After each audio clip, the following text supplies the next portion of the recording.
Halo semuanya, Assalamualaikum warahmatullahi wabarakatuh. Salam sejahtera bagi kita semua. Shalom, Om Swastiastu, Namo Buddhaya, salam kebajikan. Nah, sekarang kalian lagi ketemu sama host kalian, gua Teguh Rijal Pahlevi atau biasa dipanggil Ical, di podcast dengan judul Bertahan di Tengah Lautan Kelompok Radikal. Nah, di podcast ini, selain kita ngomongin tentang keradikalan mungkin yang ada di Indonesia, kita juga pastinya ngomongin tentang gimana sih kehidupan umat beragama di Indonesia, terus toleransi antar umat beragamanya. Soalnya, kayak yang kita tahu juga, di Indonesia ini kan cukup banyak ya keberagaman agama. Jadi, dari banyaknya keberagaman juga agama dan kepercayaan tersebut, pasti banyak juga masalah yang dihadapi.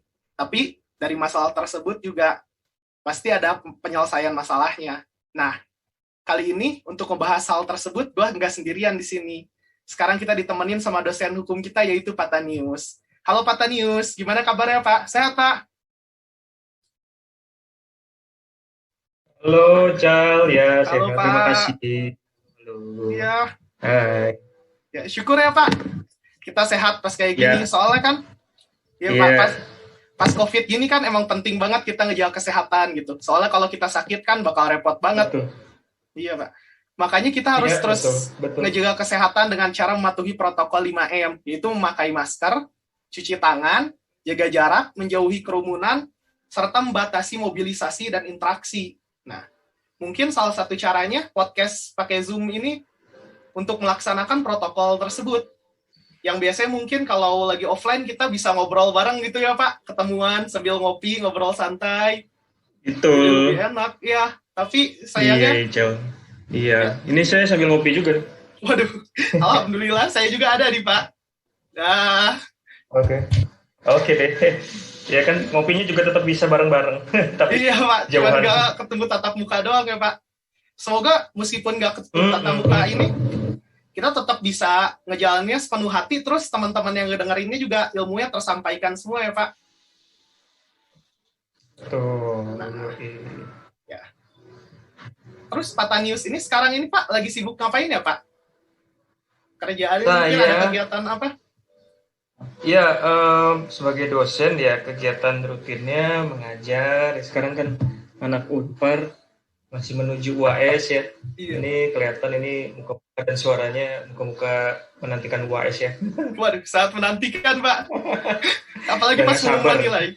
Wah iya itu. Waduh. Dan ini sambil menantikan UAS juga sambil teringat ya nilai UTS ya kayaknya ya. Waduh. Udah keluar belum? Yes. Udah keluar Pak sebagian Pak. Oh iya iya oke oke dari wajah-wajahnya ini kayaknya nilainya ya gitu deh. Oke. Yes, pastinya semuanya kalau masih seunpar bagus-bagus dong ya Pak. Nggak Oh mungkin. iya iya iya bagus bagus bagus bagus sekali. Waduh. Aduh. Pak Terus Tanius terus. sendiri selain ngajar ini ada kesibukan apa lagi ya Pak? Mungkin. Hmm. Ya mungkin saya bisa cerita sedikit. Iya Pak. Saya juga ada kegiatan ya dengan kelompok diskusi begitu. Iya. Tadi kaitannya sama yang Ical bilang ya di masa pandemi kayak gini tuh kan banyak hal berubah juga gitu kan. Biasanya kita kalau diskusi kayak gini kita bisa ketemu, kumpul di satu tempat gitu ya. Terus sekarang ya artinya teknologi informasi juga ya Betul membantu Pak. dan kita beradaptasi juga menggunakan IT, perangkat-perangkat IT. Kemarin saya ada kegiatan diskusi juga dengan model yang ya buat saya juga baru begitu ya dan sepertinya itu maksudnya itu akan jadi umum di masa pandemi di istilah yang ya new normal ya. Dulu kita awal-awal pandemi kan sering banget dengar istilah new normal, sekarang kayaknya udah lupa orang kali gitu ya atau udah ditinggalkan juga. Nah, Iya, betul. saya maksud adalah saya berkegiatan dengan teman-teman diskusi ya di lingkaran akademis intelektual begitu, lingkaran budaya. Em, Rekaman kayak gitu. Jadi saya juga kemarin gimana gitu rasanya syuting gitu ya syuting. Ya. Jadi diskusinya direkam lalu nanti baru ditampilkan ke publik. Nanti dari situ baru bisa ada interaksi lewat Zoom gitu. Ya itu juga bagian dari penyesuaian gitu ya supaya nggak ada apa kumpul-kumpul kayak gitu. Tapi ya kemarin saya baru baru aja beraktivitas kayak gitu. Iya Pak. Ya. Dari COVID ini kan, meskipun kita nggak bisa ngumpul-ngumpul, tapi ada sisi positifnya juga, yaitu Betul, teknologi betul. kita jadi sangat maju ya Pak. Dengan yang Betul. orang mungkin yang dulu gagap teknologi, termasuk saya itu Pak, jadi sekarang tuh lancar banget untuk pakai Zoom, pakai Ical, ya, Pak. kalau Ical aja gaptek gimana dosen-dosen? Waduh, itu dia Pak. Untung jadi ya. Enggak lah ya. Enggak. Ya sedikit-sedikit sih Pak. Jadi lebih lancar intinya saya dalam ngelakuin semua secara digital ini. Iya. Ya begitu ya. Artinya memang soal budaya digital itu juga sesuatu yang juga lagi tumbuh kan. Betul, Pak. Iya, kegiatan-kegiatan sekarang kan praktis itu semua kayak gitu, dan ya dari pembiasaan seperti Betul, ini. Saya juga kadang-kadang mikir loh, dan ini kan saya kira ada di benak banyak orang ya. Kapan sih kita bisa kumpul lagi gitu Iya ya? Pak, betul banget. Pasti semuanya kangen juga Pak. Iya, ini saya ngelihat muka Ical dan kawan-kawan nih udah pengen banget nih ke kelas ya kan. Waduh, iya Pak. Di kelas tidur. Aduh. Enggak ya? Waduh, enggak dong Pak. Udah pengen banget nih kan, Dimas kayaknya udah pengen banget ke studio gitu ya. Ya ampun, studio gitu ya. Padahal stres juga gitu ya. Ya jadi pertanyaan kapan nih kita bisa balik lagi ke kelas gitu ya, duduk lagi, ngeliatin papan tulis gitu kan, ngeliatin dosen. Betul banget Pak. Ya saya berpikir sih kaitannya sama yang kita omongin ini, kalau kita terbiasa kayak gini gitu ya, ya mungkin ini akan jadi sesuatu yang, ya itu tadi yang disebut new normal, yang real itu, ya kita akan kembali ke kelas mungkin, Iya. tapi cara-cara seperti ini begitu ya, jadi dengan podcast, dengan aktivitas berbagi, sharing, pakai teknologi kayak gini, ya itu tadi ya, budaya digital itu juga nggak akan hilang gitu aja gitu loh. Iya betul Pak. Pasti Ya, bakal ada seterusnya ya Pak. betul. Jadi ya new normal itu saya kira sih yang paling nyata itu ya yang seperti ini gitu ya. Iya Pak. Nah Pak, kita langsung masuk aja nih ya Pak ke topik podcastnya ya Pak. Ya. Nah, kan ini podcast ini tuh pasti kita ngebicarain tentang gimana keberagaman agama, toleransi, sampai radikalisme yang ada di Indonesia Pak. Nah, sebelum dari semua itu, gimana sih Pak menurut Bapak kondisi kehidupan beragama masyarakat di Indonesia pada saat ini? Apakah baik-baik saja atau gimana ya Pak? Menurut Bapak sendiri. Ya.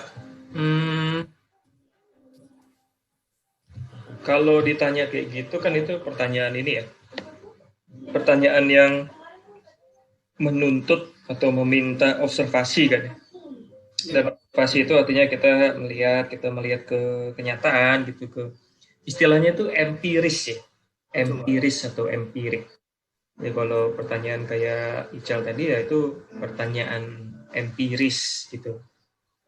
Ya tentu kita bisa mengamati dari lingkaran terkecil aja ya, jadi dari tempat kita masing-masing aja coba ya.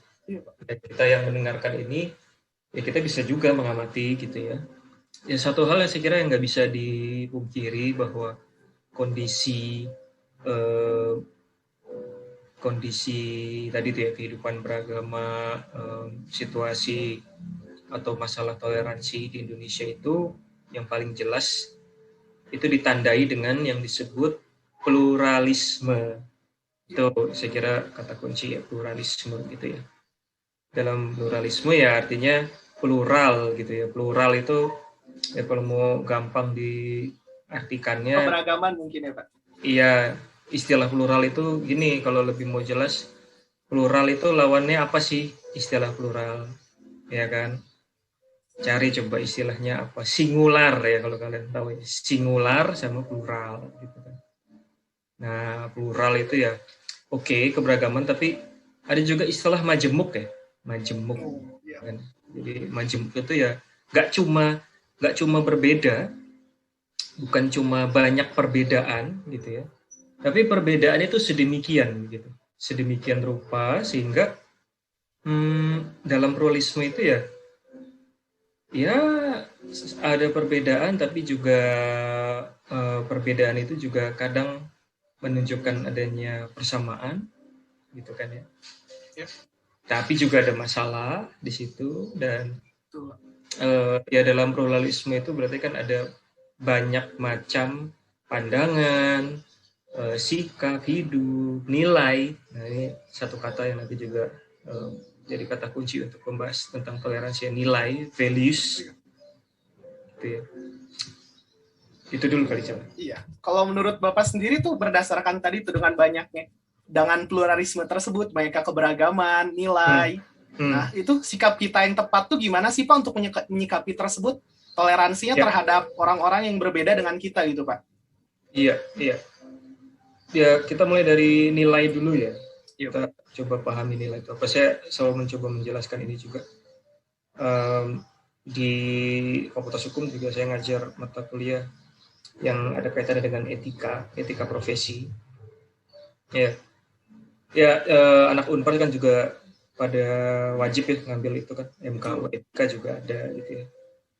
Nah, ini ada kaitannya dengan kita memahami, kita memikirkan dalam-dalam gitu ya. Jadi nggak cuma mendefinisikan atau apalagi menghafal, tapi kita ya istilahnya itu refleksi ya. Kita merefleksikan nilai itu apa. Nah, itu caranya atau bentuk memikirkannya itu sederhananya kalau saya, nilai itu adalah sesuatu yang berharga gitu. Paling gampang kan tadi itu ya, ketika tadi saya nyinggung soal nilai UAS sama nilai UTS kan. Nilai UAS sama nilai UTS. Ya kita kan menyebut juga ya walaupun itu nilai dalam arti score ya, scores atau grade. Tapi kan di situ kan juga artinya kalau misalkan mata kuliah tertentu kalian dapat A gitu ya, atau mata kuliah tertentu kalian dapat E gitu kan. Ya itu kan artinya kemampuanmu dihargai segitu gitu ya. Ya kan ya. Iya, Pak. Kalau A berarti ya hargamu adalah bagus gitu ya. Harga berarti kan yang menilai atau dosen dalam hal ini kan berarti melihat bahwa siapa misalkan Vincent, Raffi, Sabila, Dimas, berarti ini saya hargai nih pengetahuannya dan seterusnya. Pengetahuan tentang apa? Ya tergantung, kalau mata kuliahnya eksak, ya berarti kan pengetahuan eksaknya. Berarti saya hargai A, gitu kan. Atau sebaliknya yang ekstrim ya, E gitu. Ya. Ini saya hargai E begitu karena nggak ikut ujian gitu kan. Gimana mau dapat nilai D kalau nggak ikut gimana mau dapat nilai C misalkan kalau nggak ikut UAS gitu kan ya. UAS nggak ikut, ya apa yang diharapkan, apa yang mau dihargai gitu loh. Nah, itu ilustrasi itu tentang apa sih yang berharga. Nilai itu ada sesuatu yang berharga. Nah, kaitannya sama apa tadi? Toleransi ya, Pak. Toleransi ya. Iya, keberagaman di Indonesia. Itu apa yang kita mau hargai gitu ya dalam toleransi. Saya mau menunjuk ada dua nilai ya. Yang saya kira penting kaitannya dengan kita hidup dalam keberagaman, kita hidup berbeda-beda gitu ya. Dan tadi saya katakan perbedaan itu gak usah dilihat yang dalam kerangka yang besar, misalkan konteks negara gitu ya. Di keluarga aja kan beda ya, di keluarga aja kan kita beda-beda gitu kan ya. Tapi ya tadi itu kita tidak berhenti hanya melihat ini sekedar perbedaan gitu kan. Ya coba deh dipikir-pikir lagi, di amat-amati lagi kan. Dalam keluarga kita berbeda-beda, ya kita tahu ya. Ada yang saya lagi sama sahabat-sahabat saya misalkan sarapan, ya ada yang nggak mau makanan berat pagi-pagi gitu kan. Selera makan atau kebiasaan kan gitu juga di keluarga kan. Iya, Pak. Tapi kan dipikir-pikir, ya masa gitu ya di keluarga harus makan berat gitu. Ada juga kali ya. Mungkin ada, Pak. Waktu kecil kan digituin kali ya sama bapak ibu gitu ya, harus makan berat gitu. Ya tapi akhirnya nilai apa yang berharga kaitannya dalam perbedaan, tapi sekali lagi kita nggak cuma berhenti melihat itu sekedar sebagai perbedaan, tapi dalam perbedaan itu ya kita juga sebenarnya kan hidup bersama. Nah, apa yang berharga atau apa yang seharusnya berharga, itu ada dua hal ya. Yang pertama adalah keterbukaan, itu openness, dan itu nanti kita bisa obrolin tuh apa sih artinya terbuka, menjadi terbuka gitu kan. Udah mulai sebenarnya udah bisa nangkep ya, oh ada perbedaan lalu ada keterbukaan gitu kan. Ya oke, nanti kita bisa bahas itu keterbukaan. Lalu satu lagi adalah penerimaan guys, ya acceptance ya, mau nerima nggak gitu kan, bisa terima nggak gitu kan. Ya itu sih dua hal yang penting kaitannya juga dengan toleransi. Ada value of acceptance sama openness tadi. Gitu Cang. Kalau berdasarkan kesimpulan yang tadi, tanda toleransi itu yang harus ada keterbukaan, juga ada penerimaan, Pak. Sungguhnya kan hal itu tuh pasti indah gitu ya, Pak, dan mungkin cukup mudah untuk dilakukan nih, Pak. Tapi kenapa ya, Pak, kalau di bangsa ini mungkin ada aja nih oknum yang mungkin sedikit tapi suaranya cukup besar. Mereka tuh sedikit alergi dengan toleransi tersebut, bersifat radikal ketika beragama. Itu gimana ya, Pak? Tanggapannya menurut Bapak? Iya, kalau saya langsung kasih jawaban tegas aja ya. Itu karena dalam konteks kehidupan besar dalam bangsa dan masyarakat. Kemudian toleransi atau persoalan toleransi itu bersifat politis. Itu guys, ini kan bikin ribet kan sebenarnya ya. Nah, ini kalau kita obrolin politik atau politis itu apa sih kalau langsung ya, yang di kepala politik. Baca berita ribet ya, protes gitu kan ya, protes terus intrik, intrik, terus apa lagi, politik yang dipahami gitu ya, yang sering dipersepsikan politik sebagai intrik, politik sebagai kepentingan. Juga ini guys, politik elit ya, politik elit. Artinya kan kadang ya kebanyakan dari kita gitu ya, saya nggak tahu sih ya, mungkin Ical atau kawan-kawan di sini atau mungkin yang ngedengerin ya, mungkin ada yang dari keluarga elit politik ya gitu kan ya, atau kalian mungkin punya kenalan ya siapa gitu, anaknya siapa gitu kan ya. Tapi kan umumnya namanya juga elit ya, namanya juga elit kan artinya ya elit gitu kan, nggak banyak, segelintir aja kayak gitu kan ya. Ya politik itu cuma urusan orang-orang penting itu gitu loh.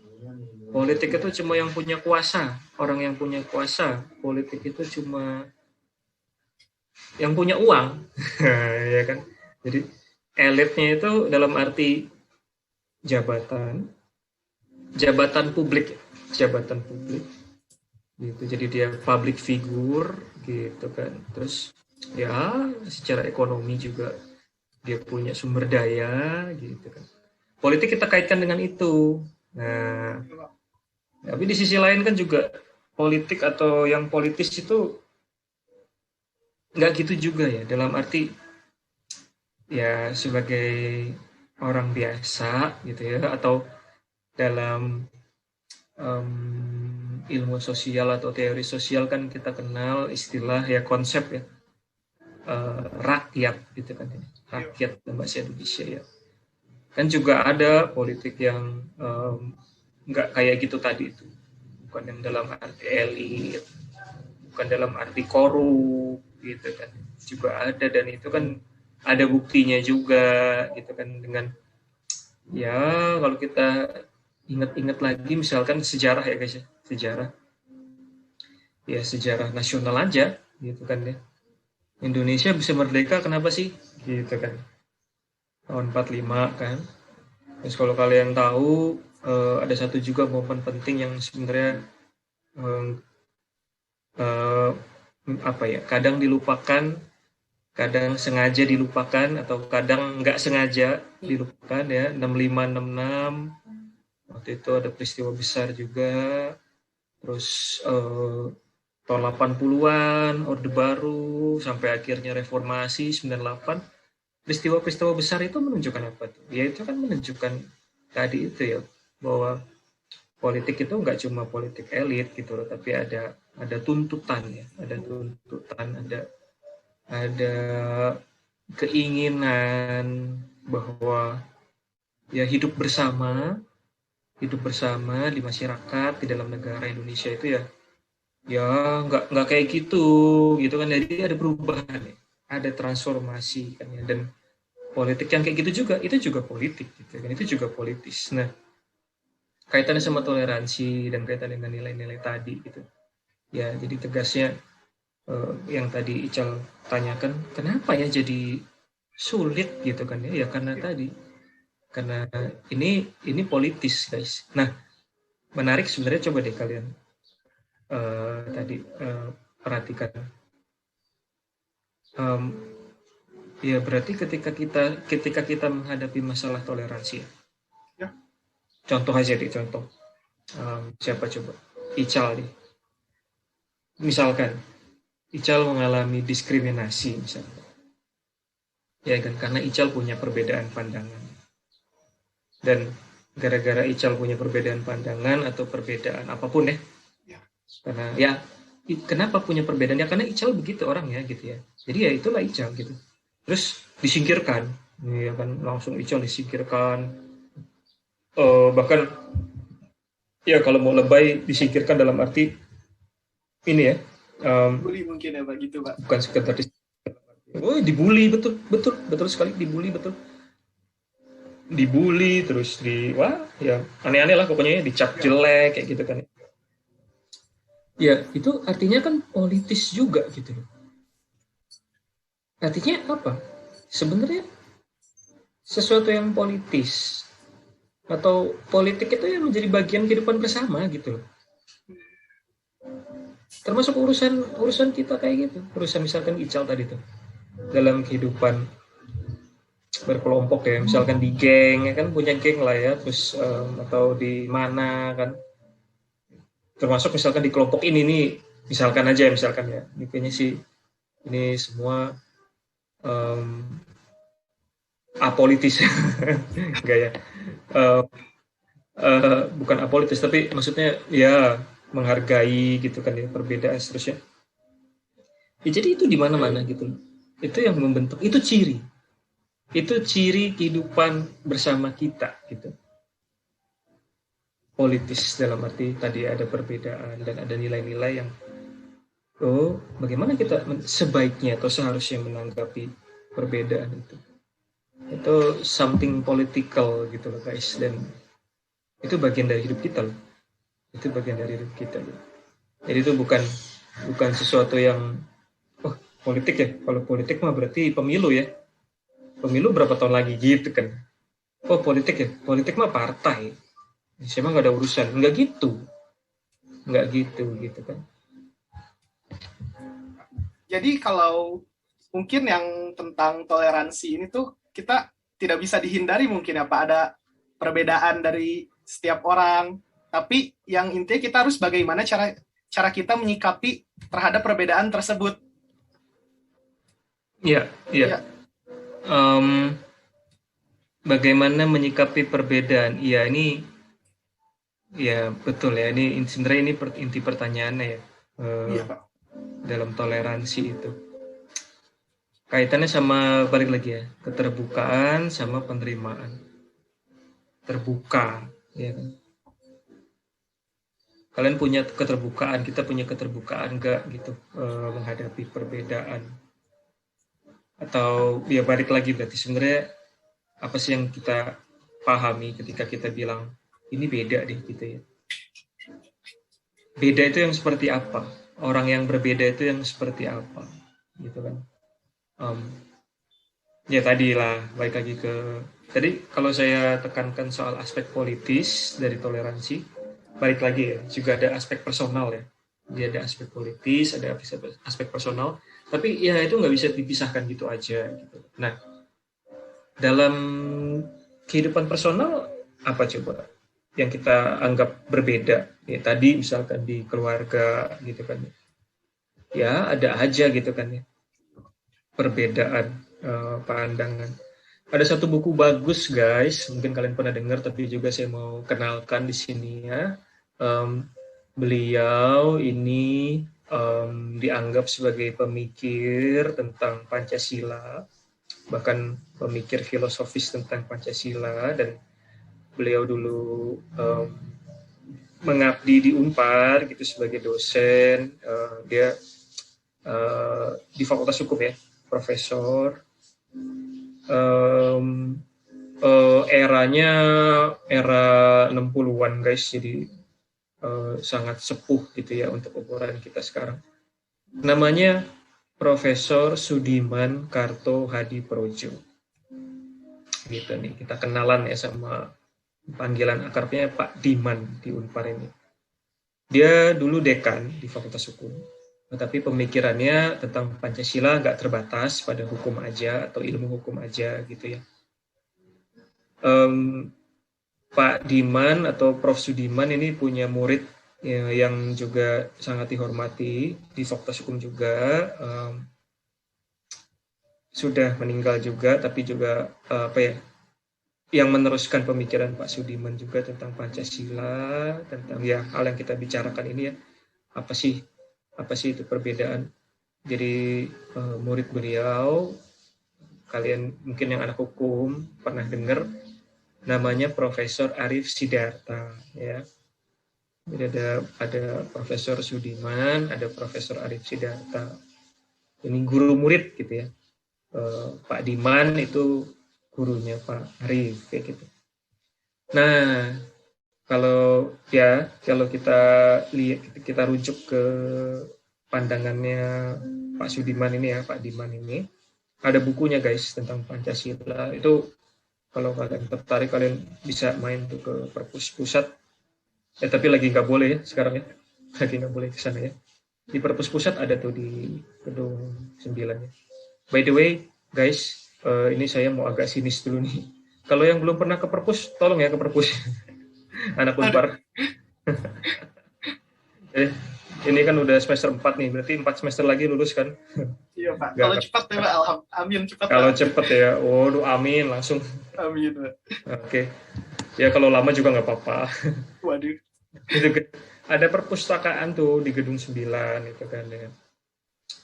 Kalau Sabila anak matematika ya deket lah ya ke gedung 9 lah ya. Ya kan ya. Anak FTIS situ kan ya. Ya kan, anak FTIS kan deket situ. Nah, biasanya yang mager-mager nih anak teknik, anak hukum, mager ya kan. Mager, ayolah guys. Sekali seumur hidup kapan lagi ke perpus sendiri gitu ya. Ke sana gitu. Ada tuh bukunya Sudiman, cari tentang Pancasila. Ada ilustrasi menarik ini yang saya mau cerita dari Pak Sudiman tentang tadi itu perbedaan. Jadi dia punya istilah kece, ya, kalau kata saya sih kece istilahnya. Dia punya istilah gini, tadi kan kita nyebut-nyebut perbedaan ya, tapi kan saya bilang kalau kita bicara toleransi, kemajemukan, itu kita nggak berhenti pada, atau kita nggak cuma menekankan perbedaan gitu. Kalau mau istilah yang lebih beratnya lagi atau istilah yang lebih abstraknya lagi, ada sesuatu yang melampaui perbedaan. Melampaui, beyond difference gitu ya, beyond ya gitu ya perbedaan gitu ya, melampaui. Nah, apa ya istilah kece-nya Pak Diman itu? Dibilang perbedaan dalam persatuan dalam perbedaan gitu. Kece kan ya, itu buat caption bagus lah ya. Jadi sebenarnya caption itu sudah ada dari dulu ya sebenarnya ya, nggak cuma sekarang aja itu di literatur buku-buku gitu ya, sebenarnya kita juga bisa ketemu atau kayak gitu kan, kece kan. Perbedaan dalam persatuan dalam perbedaan gitu kan. Nah, ilustrasinya nih, ini ilustrasinya juga keren. Dia pakai tadi kan keluarga ya. Iya. Coba dia pikir-pikir, ada nggak keluarga yang setiap hari gitu ya pakai bajunya sama? Ada nggak keluarga yang setiap saat makanannya sama gitu? Keluarga loh. Ada orang tua, ada anak gitu kan. Kita bicara yang umum ya, yang normal gitu kan. Ya tapi juga keluarga dalam arti luas kemudian. Ya gitu, keluarga dalam satu keluarga aja kan bisa beda-beda gitu. Iya, betul, Pak. Tapi kan mengakui bahwa ya keluarga itu kan ya. Nah, jadi kalau kita bicaranya dalam kerangka Pancasila, ada satu lagi berarti kan, ada satu nilai lagi tuh. Dan ini yang sering sekali kan disebut-sebut dan sesuatu yang penting dan karenanya kita harus dalami sebenarnya ya. Jadi nggak cuma kita sebut tapi kita harus dalami ini apa gitu kan. Itu yang disebut nilai kekeluargaan. Nilai kekeluargaan. Coba deh pikir-pikir. Dimas nih, saya tahu nih anak arsitek nih. Kan. Itu anak teknik itu kan angkatannya solid ya kan ya. Angkatan 2018. Apa bukti solidnya? Apa bukti bahwa ada gitu ya namanya angkatan? Ada simbol-simbol ya. Ada simbol-simbol angkatan. Apa ketua angkatan, iya kan, ketang itu. Terus ada jaket angkatan. Tahu saya dari zaman saya juga anak arsitek kan gitu ya. Ada warna jaketnya Dimas warna apa tim 18? Nah iya oranye, iya. Kalau angkatan saya dulu Bill Donker aslinya, ya kan. Anak sipil ada nggak sih anak sipil? Nggak ada ya? Nggak ada, Pak. Sipil kan pakai jaket sipil ya kan ya. Iya, Pak. Itu sih udah jarang lihat ya. Jarang lihat tuh sekarang anak sipil pakai jaket sipil. Dulu kalau angkatan saya, ini kan cerita angkatan saya nggak apa-apa ya. Iya, Saya nggak ngomongin angkatan kalian nih, ngomongin angkatan saya nggak apa-apa. Kita kalau ngomongin angkatan kalian saya dikira nyindir lagi, bisa dikira menghina. Kalau angkatan saya nggak apa-apa, teman-teman saya.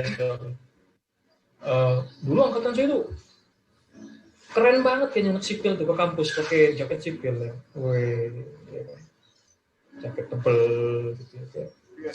Keren. Terus ada simbol. Nah, ada simbol. Itu Dimas juga punya kan? Ares kan ya, anak arsitek kan. Ada simbol gitu. Terus kalau di angkatan itu ngapain? Maksudnya apa yang terjadi sih di hubungan nih? Pola relasinya kayak gimana di angkatan itu? Kenal kan? Saling kenal kan? Iya. Tapi nggak cuma saling kenal, saling ketemu, ya kan? Sering kan ketemu gitu. Jadi saling kenal, sering ketemu, terus jadi ngerti kan, oh orangnya begini, oh yang itu orangnya begini, gitu ya. Nah itu yang disebut relasi. Ya buat saya itu sebenarnya adalah nama lain, itu adalah sebutan lain dari nilai kekeluargaan itu. Ya gitu juga gitu. Jadi ya,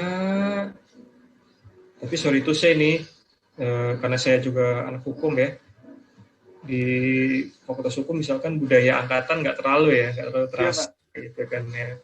Di FISIP ya saya nggak tahu sih, tapi kayaknya juga beda lah ya pasti ya, kayak di arsitek gitu ya, di teknik kan.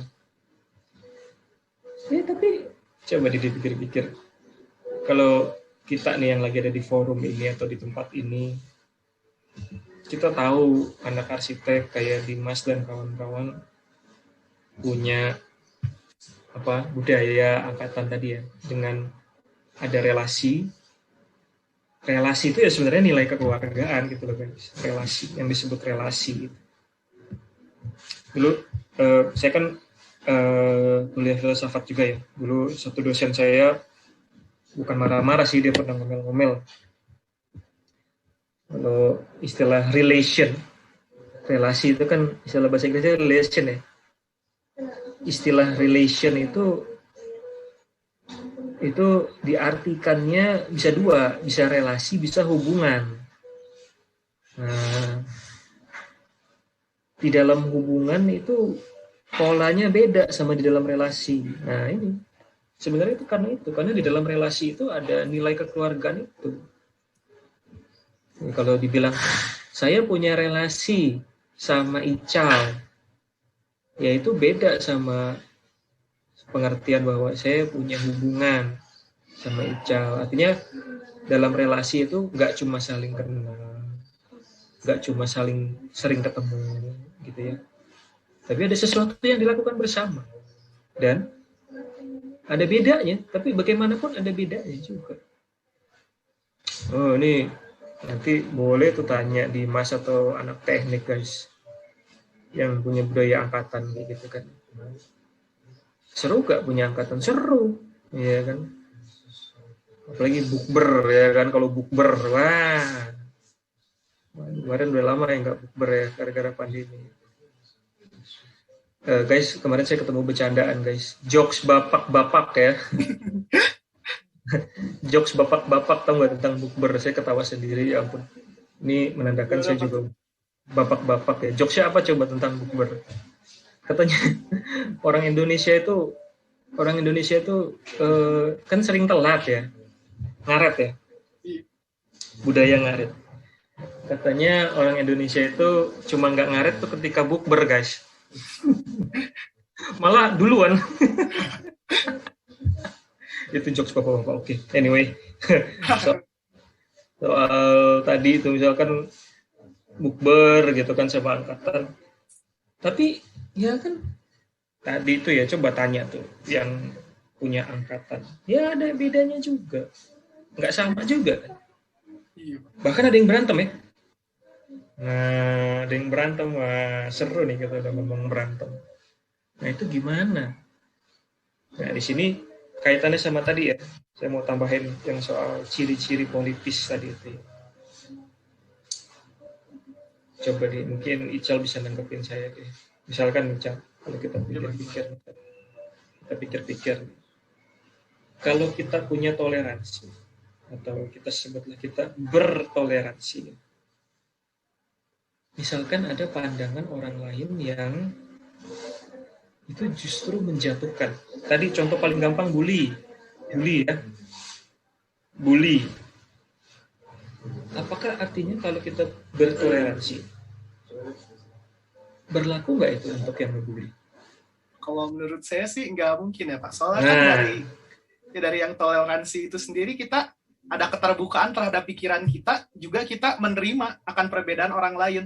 Soalnya kan mungkin seperti yang dibilang tadi, kutipan Kecewo bilang itu kan, persatuan itu ada apa? Di ada mana ada persatuan ada perbedaan, dan di mana perbedaan juga pasti ada persatuan. Jadi mungkin perbedaan itulah sendiri Pak yang membuat kita ini bisa bersatu gitu Pak. Ya. Tapi pertanyaan saya juga agak spesifik ya. Artinya ini boleh sih ditanggapi juga sama yang lain, enggak cuma sama Ical. Pertanyaan saya gini, kalau ada orang bully, ada orang kebuli, ya, siapapun itu, teman kalian sendiri atau teman kita sendiri, bisa nggak kita bilang bahwa, oh iya ya dia nggak bully ya, nggak apa-apa deh, saya bertoleransi sama dia, bisa nggak? Berlaku nggak toleransi? Berlaku nggak toleransi dalam situasi ketika kita tahu ada yang jadi korban? Apakah kita menoleransi bully? Nah itu gimana coba? Gimana Ca? Seru kan? Kalau menurut saya sih yang itu udah nggak bisa ditoleransi ya Pak. Menurut saya bisa ditoleransi itu ketika kita cuma berbeda pikiran, pandangan akan sesuatu hal gitu. Tapi kalau adanya bullying ini udah ada korban gitu Pak, jadi sama sekali nggak bisa dibenarkan menurut saya tuh Pak. Iya, itu artinya apa? Artinya kita balik ke soal keterbukaan sama penerimaan tadi itu. Dalam toleransi, yang kita hargai apa? Yang kita hargai adalah pikiran terbuka dan siap menerima perbedaan, ya kan, dalam toleransi. Tapi itu artinya apa? Kaitannya sama pertanyaan dan jawaban Ical yang barusan. Itu artinya kita nggak terbuka sebuka-bukanya, gitu ya istilahnya. Dan kita tidak menerima segala sesuatunya juga. Artinya, ya, saya kira nangkep ya. Artinya dalam toleransi itu bukan artinya, ya terserah dia lu mau ngapain. Bukan ya. Itu bukan toleransi, guys. Itu namanya apatis. Itu namanya apatis ya. Itu namanya apatis, itu namanya indifferent ya, ignorance gitu. Nah, itu penting nih, memilah ya, kita pilah. Toleransi itu nggak kayak gitu. Toleransi itu nggak artinya anything goes gitu loh. Oh, Ical bilang, gue ini orangnya toleran loh. Gitu. Ada temannya di depan dibully ya, ya terserah, kan gue toleran. Konyol ya, konyol kan ya. Konyol. Nah, bukan kayak gitu berarti. Toleransi itu nggak kayak gitu, guys. Bukan yang saya bertoleransi. Jadi di depan mata saya ada korban diskriminasi, itu terjadi gitu kan. Terus ada bully, ada apa lagi coba? Ya, contohnya coba kalian bisa pikirkan atau bayangkan. Atau mungkin kalian alami ya. Kita alami ya di sekitar kita tadi itu kan, dalam kehidupan personal ya. Tadi Ical juga udah menyinggungkan kalau dalam kehidupan politis berbangsa banyak kan contohnya ya, diskriminasi, ya itu tadi ya, perlakuan tidak adil, unfair ya, itu istilah yang menarik ya dalam bahasa Inggris. Unfair itu apa sih? Unfair itu ini nggak adil. Anak kecil aja bisa loh bilang unfair ya, apalagi zaman sekarang ya. Mungkin kalian punya adik kecil atau siapa ya, anak sekarang kan ngomongnya bahasa Inggris ya, ya kan. Itu sesuatu yang nggak terbayangkan untuk generasi saya sih. Saya nggak tahu generasi kalian apakah waktu kecil itu udah cuap-cuap bahasa Inggris gitu. Dia bisa ngomong kan, dia bisa protes kan ke mamanya, Mom, this is unfair gitu. Anak kecil aja bisa loh ngomong gitu. Unfair itu apa gitu kan? Artinya ada sesuatu yang nggak pantas, ada sesuatu yang tidak pantas. Nah, balik lagi ke contoh konkret tadi, angkatan. Gimana dalam kehidupan angkatan kalian? Apa sesuatu yang nggak pantas?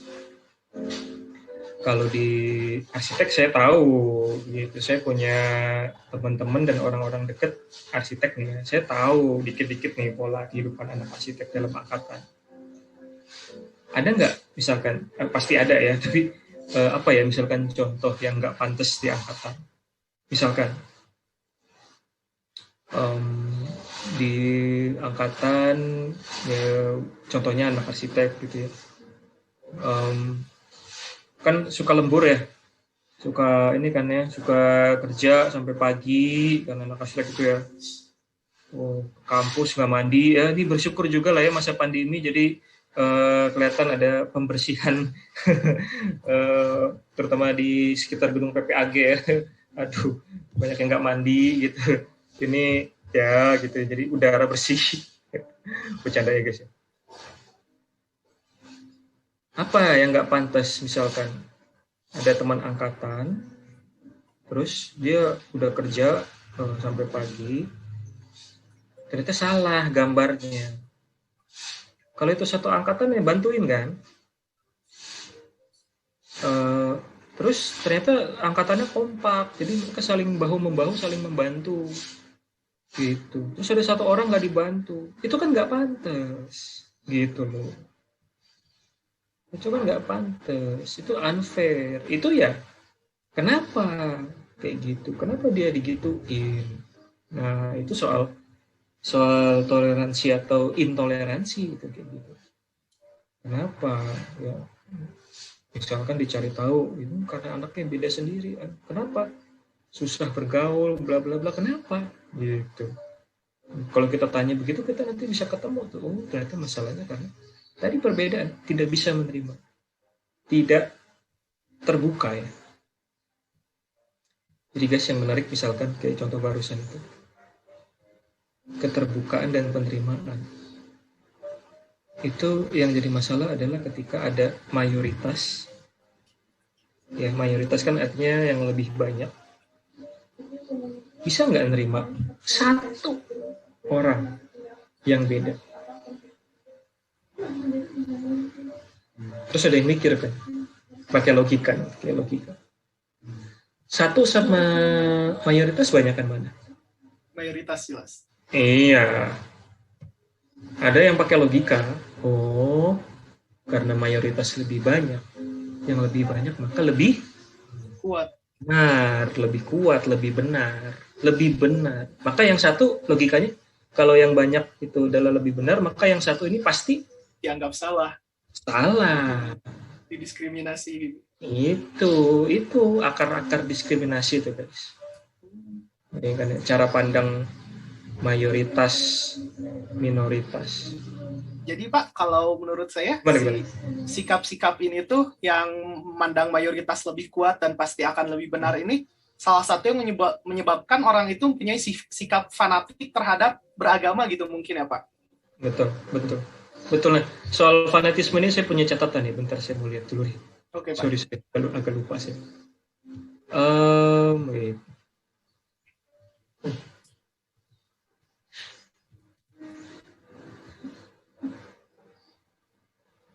Iya, tadi ya, fanatisme betul.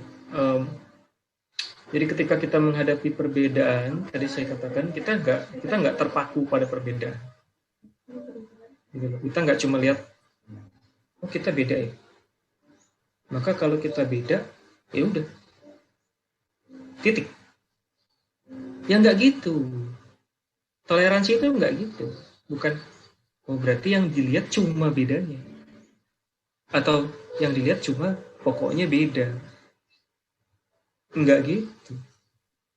Tapi beda, ada perbedaan, tapi bentar.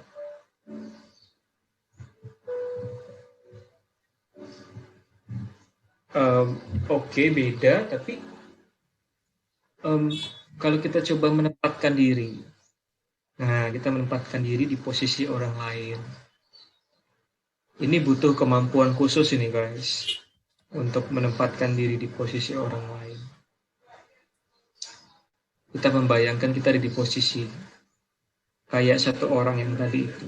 Kita membayangkan kalau, ya gampangnya gini ya, kalau kita yang di posisi dia, kita akan gimana? Gitu. Nah itulah yang disebut, kalau tadi ada istilah fanatis ya dari Ical tadi. Nah maka yang barusan saya bilang itu berarti bukan fanatis. Kalau kita bisa menempatkan diri ya, kita bisa bela rasa. Istilah bagusnya bela rasa gitu ya. Bukan fanatis, tapi simpatis gitu. Kayak nama simpatis ya, kayak nama kartu provider ya. Iya, Pak. Oke, garing saya. Kegaringan aja. Aduh. Ya. Jokes bapak-bapak. Ya, simpati, bukan fanatik tapi simpatis. Itu kita menempatkan diri di posisi orang lain sehingga ya kita bukan terpatok pada perbedaan aja, tapi kita berusaha melihat di balik beda itu ada apa sih, gitu kan. Kita misalkan balik lagi yang gampang, di balik perbedaan itu ada yang namanya angkatan. Gitu. Angkatan. Siapa yang enggak merasa keren? Punya angkatan, punya jaket angkatan. Keren kan? Senang kan? Gitu. Tapi ada kan perbedaan? Iya. Jadi gampangnya Ya udah sih, kita kan memang beda, tapi gimana kan kita tetap angkatan gitu. Jadi ada sesuatu yang lebih. Nah, sesuatu yang lebihnya itu sesuatu yang berharga itu tadi. Ada sesuatu yang berharga. Gitu. Dan toleransi ya itu juga. Kita nggak fanatis, tapi kita simpatis gitu. Ya, Pak, berdasarkan penjelasan Bapak tadi kan Bapak bilang kalau untuk mempunyai rasa simpatis ini membutuhkan kemampuan khusus ya Pak. Dan mungkin nggak semua orang yang bisa. Nah, tapi dari peran dari negara itu ada nggak sih Pak untuk mengatur kehidupan beragama ini? Nah, apakah ada hukum pastinya? Gitu Pak, konstitusinya gimana ya Pak? Betul ya, sebenarnya kita kalau bicara konstitusi sebagai hukum dasar ya di negara, kita sudah punya dalam konteks bernegara, tata negara di Indonesia yang disebut HAM, ya, hak asasi manusia itu sudah tertulis. Jadi dijamin secara tertulis di dalam konstitusi Undang-Undang Dasar 1945. Gitu. Tapi begini, ini yang sedikit bisa saya jelaskan. Ada yang disebut hukum yang tertulis, gitu kan? Itu ada, itu betul. Dan kalau kita lihat konstitusi kita nasional ada HAM. Jadi jawabannya tadi ada, Cal, udah ada jaminannya, tertulis gitu ya. Itu paling jelas ada di pasal 28, guys. Pasal 28 UUD 45 itu kalau kalian baca A sampai J, berarti ada 10 jenis hak asasi manusia. Itu jaminannya, jaminan konstitusional. Jaminan konstitusional itu artinya apa? Itu jadi titik tolak atau acuan untuk negara dan warga negara. Artinya negara ke warga negaranya harus menghormati HAM.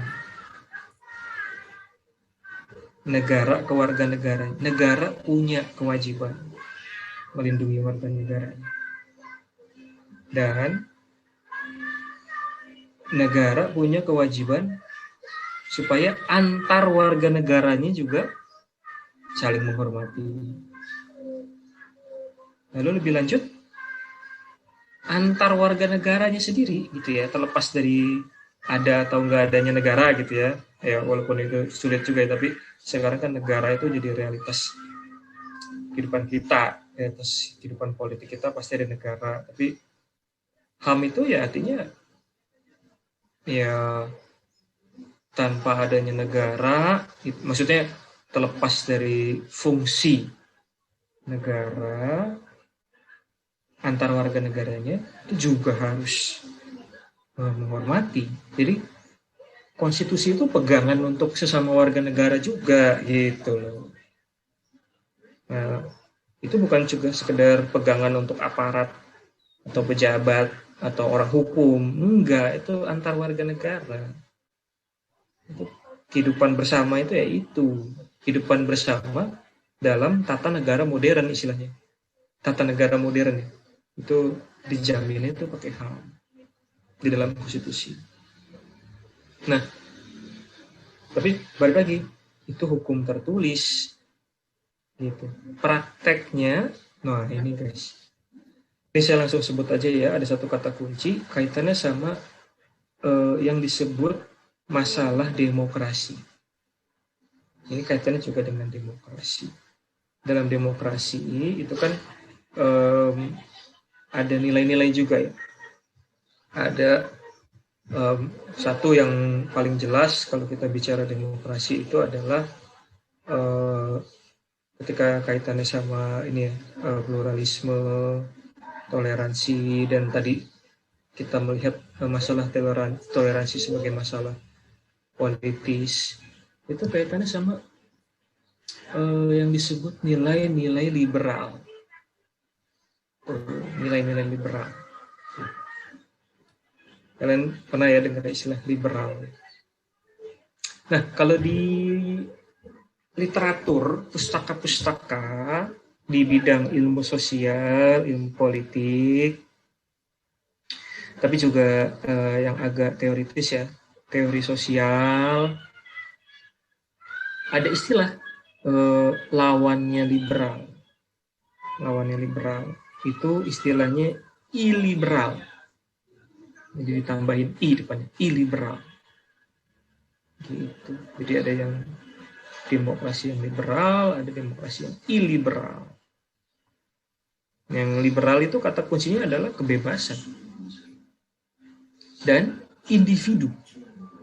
Kebebasan dan individu. Jadi kebebasan individual. Individual itu artinya Ical sebagai Ical. Bagaimanapun Ical adalah individu yang berdiri sendiri, meskipun dia adalah anak dari sebuah keluarga gitu ya, orang tua. Bagaimanapun Ical harus dihormati, walaupun dia adalah anak gitu ya, walaupun misalkan dalam angkatan, di angkatan kita tahu ada senior gitu ya, nggak bisa. Junior itu adalah individual yang harus dihormati, meskipun junior tapi dia individu, nggak bisa disamain aja dengan, nggak bisa disamain, nggak bisa di apa istilahnya ya, disamain atau diseragamkan gitu ya sama senior gitu. Nah kalau yang iliberal itu artinya ya kehidupannya, kehidupan politisnya, demokrasi, dalam demokrasi yang iliberal itu kehidupan politisnya di masyarakat ada pemilu, ya kan? Pemilu ada. Di pemilu itu kita bisa ngapain sih guys? Di pemilu itu kalian kasih suara kalian masing-masing. Jadi suaranya Dimas, suaranya Sabila, suaranya Ical, suaranya Vincent, suaranya Raffi. Itu suara individu dalam pemilu. Itu yang disebut electoral politics. Jadi suara kita itu dihargai secara individual. Gitu kan. Makanya kalau ada politik kan dimohon-mohon ya, please dong, kasih dong suara kalian. Itu sebenarnya karena kalian lagi dihargai tuh martabatnya, dijunjung martabat kalian sebagai individu. Please dong, kasih suara kalian. Itu sebenarnya bentuk penghormatan tuh ke martabat sebagai individu. Tapi kalau demokrasi liberal ada nih pemilu. Jadi kan kalau pemilu kan rutin ya berapa tahun. Tapi ternyata untuk aspek kehidupan lain, hak individual itu nggak dihormati guys. Gitu loh. Jadi ini kan apa istilahnya? Kontradiksi ya berarti. Kontradiktif ya. Dalam pemilu hak seseorang dijunjung. Bahkan dalam arti tertentu kita tahu ya di Indonesia, tapi juga di negara-negara, banyak negara lainnya, ketika terjadi yang disebut money politics, hak kalian dibeli. Itu money politics itu menjadi masalah. Kenapa? Karena yang dibayar adalah martabat kalian. Kenapa money politics bermasalah dalam pemilu? Secara etis ya, menurut etika politik, itu kenapa money politics bermasalah? Karena berarti martabatmu dihargai guys, dihargai nominal uang. Oh berarti harganya Sabila 500.000 gitu.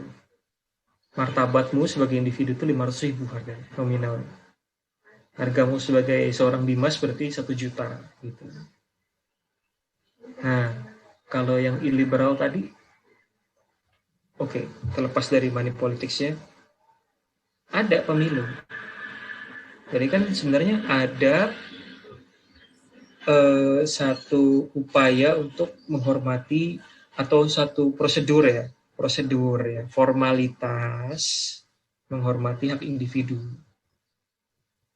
Tapi untuk aspek kehidupan lain di luar pemilu, hak individu itu nggak dihargai, nggak dianggap, bahkan diinjak.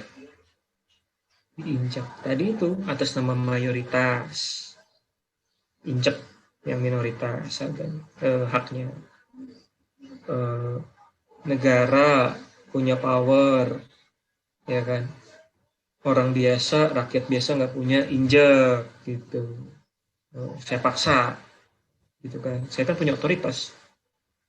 Mau apa? Kalian mau apa? Kami negara punya otoritas. Kalian nggak punya otoritas. Kami punya power. Nih, kami punya senjata. Nih, kami punya polisi. Nih, kami punya pentungan. Nih, kami punya mobil besi. Kalian nggak punya apa-apa kan? Oh, maka kalau ada kasus penggusuran, ya udah, ya kan? Apa yang terjadi kalau kasus penggusuran kan umumnya kan? Ya udah, ada rakyat, ya kan? Mau digusur rumahnya, ya namanya rakyat ya. Orang mau digusur ya kan bingung juga gitu ya. Tapi di sisi lain juga negara kan menjalankan kekuasaannya. Ya begitu. Ujung-ujungnya bentrok, ya kan ya. Nah, ya itu gambaran-gambaran tentang demokrasi iliberal. Ya, jadi kalian bisa cari sih bacaan-bacaan tentang demokrasi liberal di Indonesia ya. Itu juga menarik karena kita dianggap sebagai negara demokratis secara formal. Ya. Baik, Tapi Pak. untuk banyak aspek kehidupan bersama enggak gitu ya. Ya, Cang. Ya Pak, tapi meskipun kayak gitu, kembali kita ke topik lagi ya Pak, yang tentang umat beragama ini. Nah, mereka ini sebenarnya meskipun negara kita nggak bisa memfasilitasi dengan baik ini tentang hak selain yang pemilu tadi ini Pak. Nah, tapi kan sebenarnya itu juga nggak bisa jadi pembenaran mereka yang tidak mempunyai rasa simpatis ini. Soalnya kan di Alkitab mereka, di kitab mereka itu, di kitab suci mereka pasti ada larangan gimana manusia dilarang sakit saling menyakiti satu sama lain. Terus di sana pasti mengajarkan cinta, kasih sayang, damai, toleransi. Nah, itu gimana ya Pak? Soalnya kan udah jelas kitab sucinya aja melarang untuk mereka memiliki sifat seperti itu. Itu Pak. Jadi mungkin gimana menurut Bapak tanggapannya Pak? Iya itu, iya kalau bicara agama ya seperti yang tadi Ica maksud, kita perlu membedakan juga, kita perlu bikin pemilahan-pemilahan lagi. Agama itu apa sih? Tadi kan Ical menyebut ada kitab suci ya. Iya. Berarti kan ada ajarannya, ya kan, ada doktrin agama. Artinya kan ketika bicara doktrin, bicara hukum agama, di situ kan agama sebagai institusi. Nah, agama sebagai institusi itu ya berarti kan ada struktur guys, ada penguasanya, ada pemimpin agama, religious leader, ya kan, ada tradition, ada tradisi, gitu. Terus artinya kan ada power juga, gitu loh, ya kan?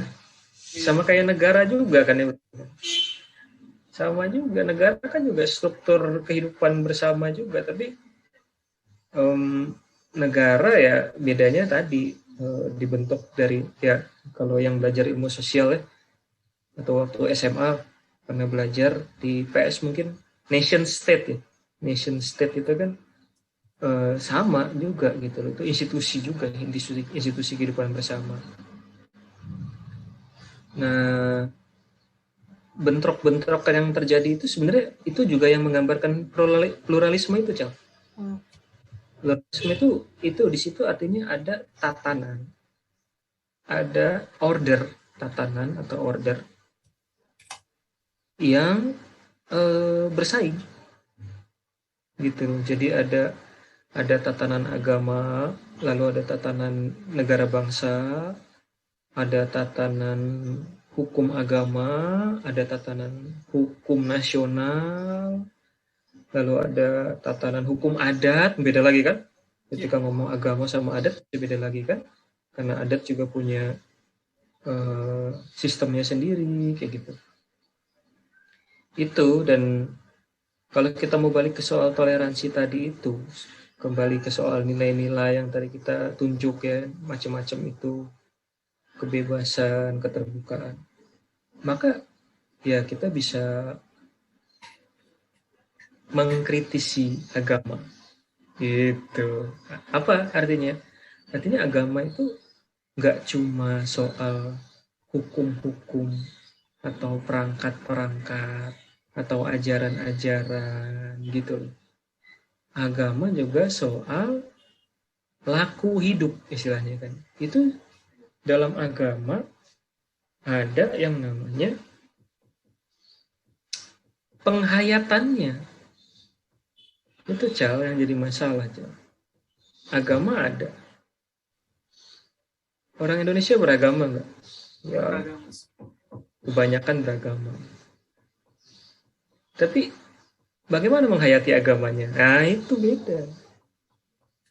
Beda. Jadi apa? Orang beragama belum tentu menghayati agamanya, guys. Gitu kan. Ada istilah, kalau istilah teologinya, spiritualitas, kerohanian. Jadi agama ada, orang beragama ada, tapi apakah ada kerohanian di situ?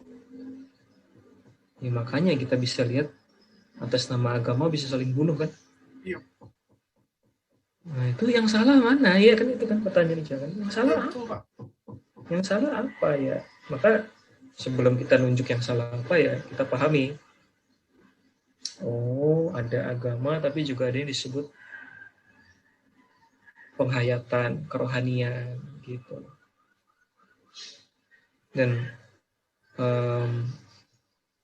kalau kaitannya sama negara, ya itu nanti bisa dibicarakan panjang lagi sih. Dalam sosiologi misalkan ya ada yang kemudian pembicaranya jadi ini negara agama atau negara sekuler gitu. Dan kalau kita bicara dalam konteks Indonesia berarti yang nggak bisa dilupakan atau yang harus ditimbang gitu artinya adalah Pancasila. Kalau menurut Pancasila sebagai ideologi, Pancasila sebagai, kalau tadi itu yang saya sebut Pak Sudiman itu ya, Pancasila sebagai pandangan hidup, dia punya istilahnya sebagai pandangan hidup bangsa. Waduh. Sebagai pandangan hidup, Weltanschauung gitu istilahnya. Itu apa gitu loh. Kalau orang punya pandangan hidup sebagai satu bangsa, yaitu Pancasila, dia berperilakunya gimana ketika menghadapi minoritas, ya kan? Ya, kita sebut aja deh contoh-contoh minoritas di Indonesia. Agama pasti ya, ada agama minoritas. Orientasi seksual, ada orientasi seksual minoritas. Ekonomi, orang yang ekonominya miskin dianggap minor, ya kan? Ya. Jadi pertanyaan Ical tentang agama tadi itu berarti menunjuk ada sesuatu di balik itu loh, Cang. Nah, itu yang menarik, bahwa ada sesuatu di balik masalah tentang intoleransi atau ketidakbebasan untuk beragama. Ya kalau balik ke konstitusi ada, udah ada jaminan kebebasan beragama itu ada. Tapi balik lagi, kita kan belajar juga, kita juga mau belajar dari pengalaman sekitar, empiris tadi. Jadi bukan sekedar yang normatif, gitu. Oke. Gitu, Cang. Iya, Pak. Jadi ya intinya pada orang yang beragama ini harus tidak hanya menganggap agama sebagai perangkat, ajaran-ajaran, tapi mereka juga ya harus menerapkan agama ini dalam kehidupan nyata sehari-harinya gitu ya Pak. Jangan sampai ada kasus mungkin saling menyakiti antara yang beda agama, apalagi sama yang seagama gitu ya Pak. Sangat luar biasa sih Pak podcast kali ini. Wow, oke. Banyak banget yang insight yang saya dapat itu dari Bapak, Pak. Yang kalau di kuliah mungkin saya belum dapat ya, Pak. Ya, Pak. Terus kalau... Ya. Syukurlah. Ya, Pak. Terus kalau untuk yang pertanyaan terakhir nih, Pak. Nah, menurut Bapak nih, ini tinggal saran aja sih, Pak. Gimana sih kalau kita sebagai anak muda, penerus bangsa ini, bersikap, berkehidupan, beragama gitu, agar kita tuh tidak tersesat Pak, tidak menjadi pemikiran, tidak mempunyai pemikiran yang fanatis gitu, dan menjadi radikal, keras, dan tetap saling toleran, mencintai satu sama lain. Gimana ya Pak? Yang pertama tadi cobalah bersimpati.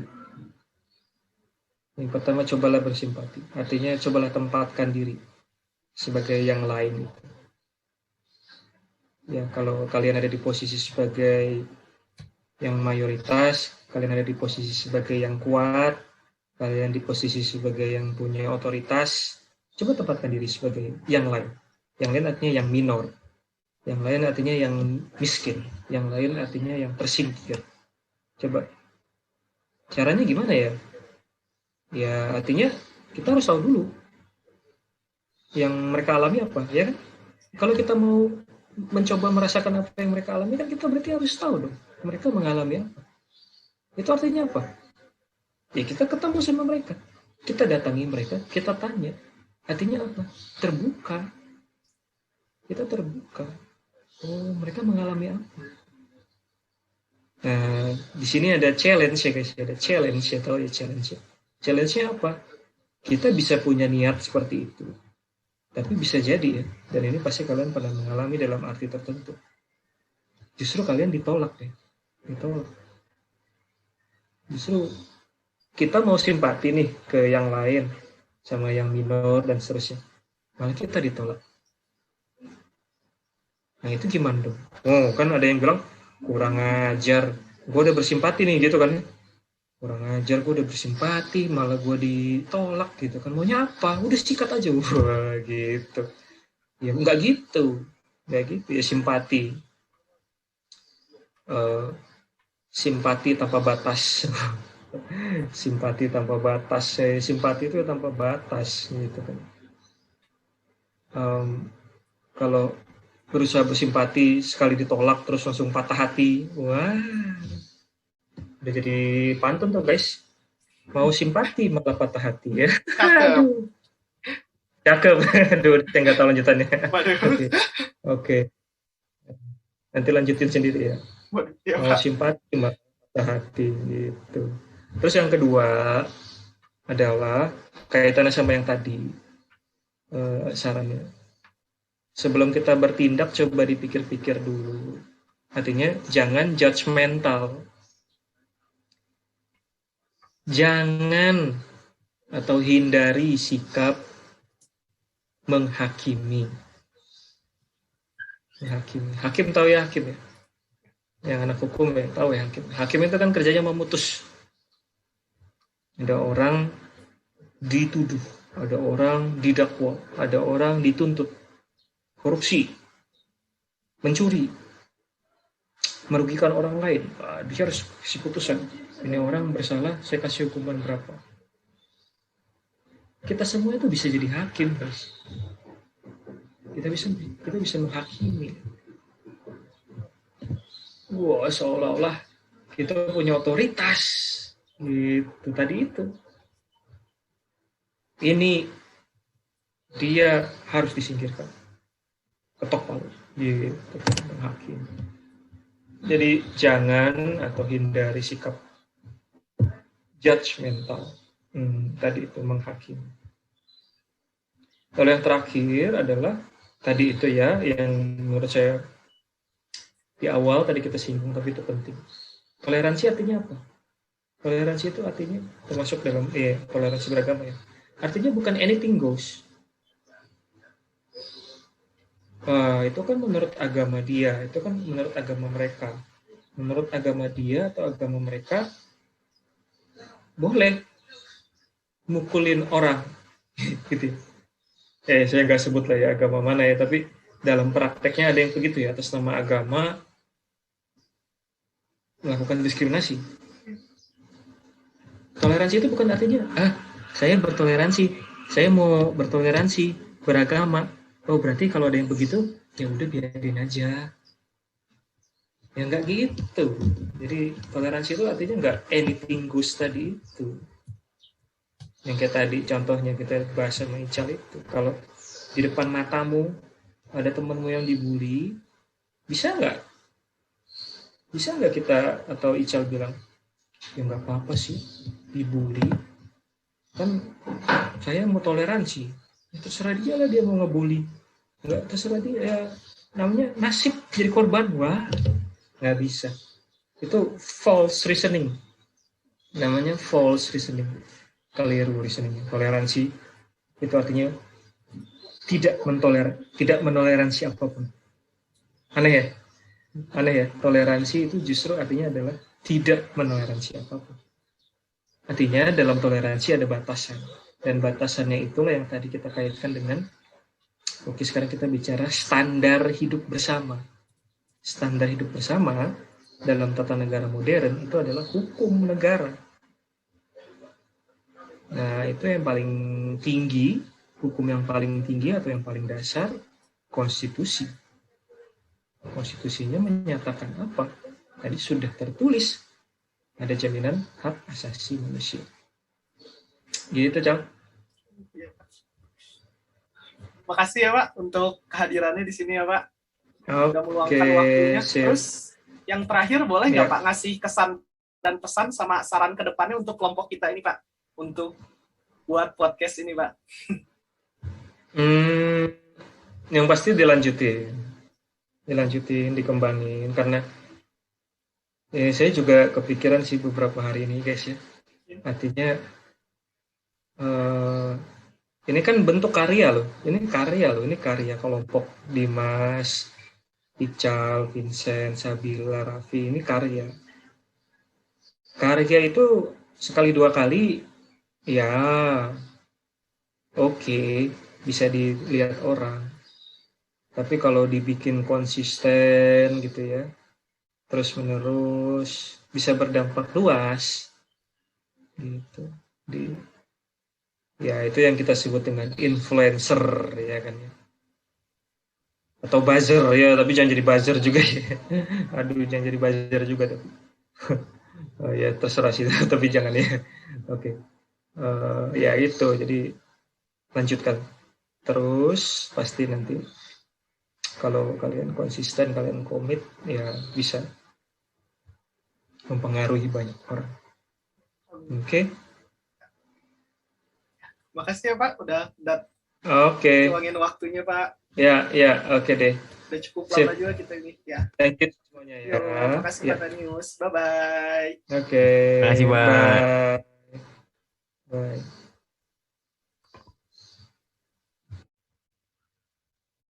Nah, jadi gitu guys podcast dari Pak Tanius ini. Banyak banget ya pelajaran yang bisa kita dapat.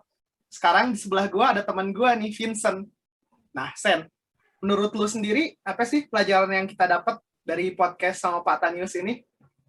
Oke, jadi mungkin yang bisa kita ambil dari podcast kita sama Pak Tanius ya. Jadi toleransi di Indonesia ini mengutamakan keterbukaan dan penerimaan individu terhadap perbedaan orang lain dari berbagai aspek. Nah, jadi keterbukaannya itu bukan hanya sekedar kita menerima semua hal, tetapi kita harus bisa memilah-milah mana yang baik dan yang buruknya. Adapun mungkin orang yang melakukan tindakan radikal yang mengatasnamakan agama, itu menandakan sebenarnya kalau mereka itu tidak menghayati agamanya dengan baik sih. Ya sejauh ini itu ya. Nah, itu guys, kesimpulannya guys.